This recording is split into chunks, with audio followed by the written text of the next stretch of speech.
kejujurannya ya. Kejujurannya gitu. itu. Mas Ray Rangkuti, Itu hebat sekali. ini artinya apa nih kalau secara politik kita melihat ini kejujurannya Pak Bambang Pacul dihargai oleh Bang Margarito, artinya saya sih agak sedikit apa ya, sedih, ironis gitu ya.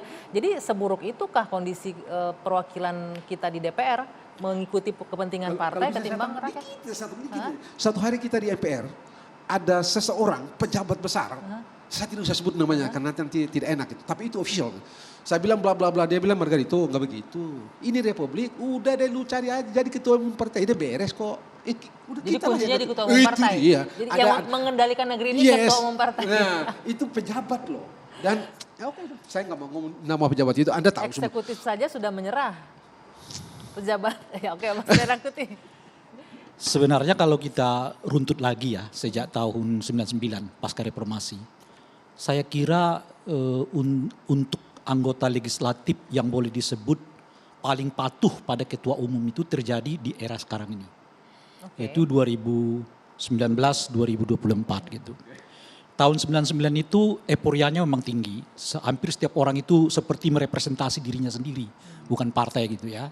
Itu 99. Bukan representasi diri sendiri, bukan rakyat juga ya, diri sendiri. Iya, yang saya mau katakan itu bisa saja ia merepresentasi suara rakyat, tapi kemandiriannya sebagai anggota DPR itu terlihat. Karena masih euforia reformasi kali Karena ya. ada semangat itu. Ya. Di 2004 menurun, 2009 masih ada terlihat, misalnya kasus Bank Senturi, ada 2-3 orang yang berbeda pandangan dengan praksi, ketika saat itu misalnya kalau PKS kan setuju ya kan.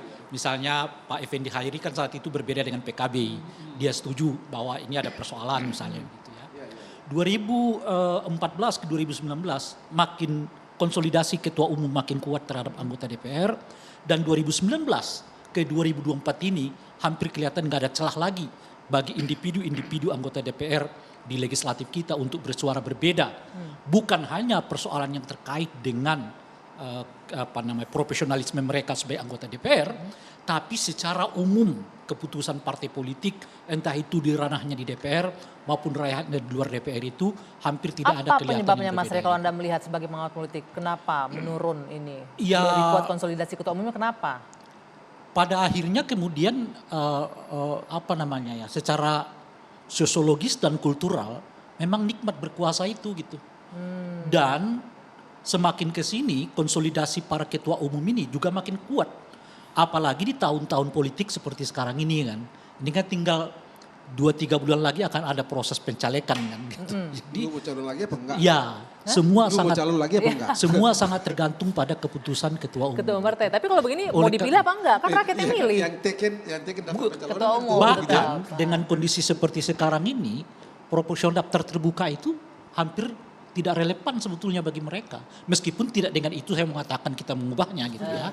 Kenapa gitu? Catatan untuk ini kita masih menunggu kan ya. Iya. Juga warning loh sebenarnya. Terbuka begini aja apalagi kita buat tertutup gitu.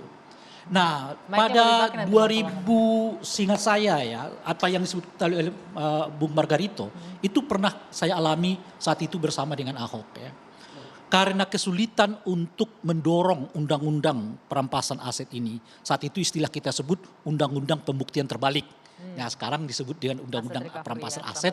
Di mana salah satu poinnya itu adalah soal pembuktian terbalik. Ahok masuk melalui 2 pasal di undang-undang pemilu.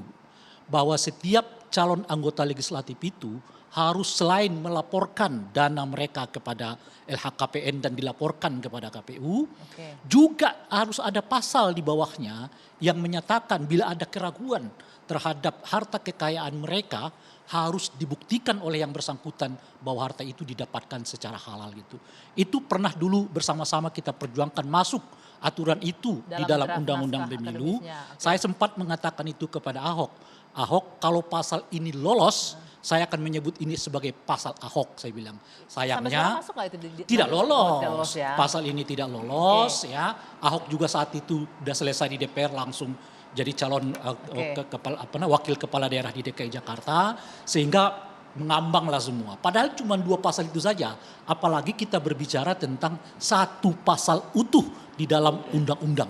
Itu jauh lebih rumit dan jauh lebih sulit. Apakah itu juga menjadi faktor kenapa ini mandek dibahas menurut Anda?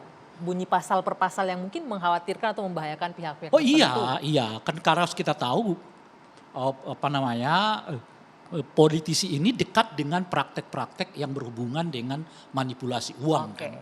baik. Nah, oleh karena itulah sangat bisa dipahami kalau kemudian ini sulit dan pernyataan Pak Bambang itu meskipun kita kritik substansinya seperti malam ini, tapi ia menggambarkan situasi yang sebenarnya terjadi di DPR.